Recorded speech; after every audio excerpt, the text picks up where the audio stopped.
Haman Kamariki, KTN.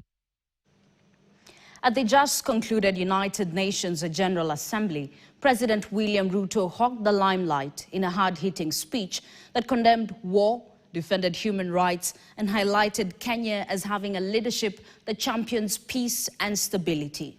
What came out was a champion of African affairs. But behind the eloquence depicted during the address was his actions back home, which told a different story. Questions have been raised about his consistency, credibility, and conscience. Tonight, Vera Mora analyzes how the president has become a king of double talk. Are made without our understanding.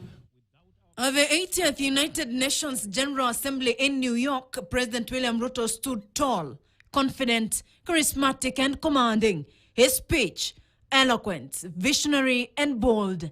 However, critics argue there was a clear contrast between President William Ruto's bold declarations at the UN General Assembly and the realities unfolding back home in Kenya. The continued harassment, abductions, and criminal acts undermining the lives of Haitians are unacceptable, unjustifiable, and must be stopped. At the podium, Ruto rallied against foreign meddling in Sudan, calling for African-led solutions and denouncing external interference. Yet just weeks earlier, Nairobi played quiet host to none other than the Rapid Support Forces RSF, the same militia accused of attacks in Darfur. So they ask, how can Kenya claim neutrality while rolling out the red carpet for one side of a brutal conflict?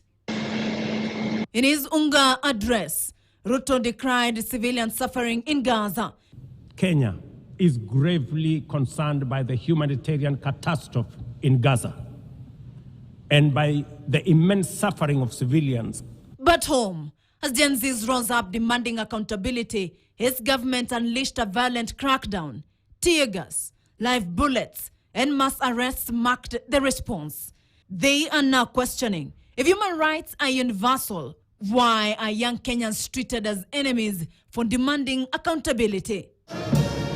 Then there is this part where President William Ruto celebrated Kenya's role in leading a multinational force to restore order in gang-ridden Haiti.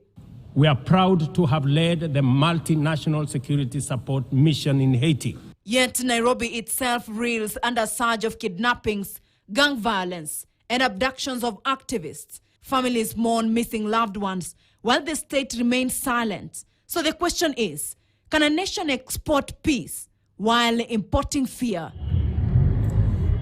Finally, at Unga, Ruto painted Kenya as a green giant, touting geothermal, wind, and solar glory.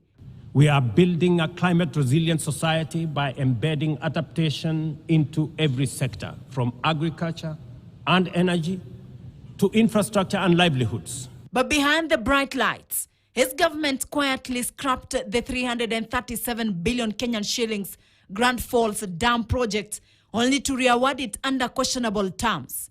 The flip-flop raises questions about transparency, planning, and whether Kenya's energy future is being driven by policy or politics. We are taking bold steps. At the UN, President William Ruto spoke like a global statesman.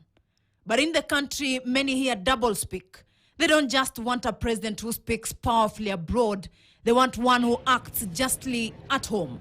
Vera Mora, KTN.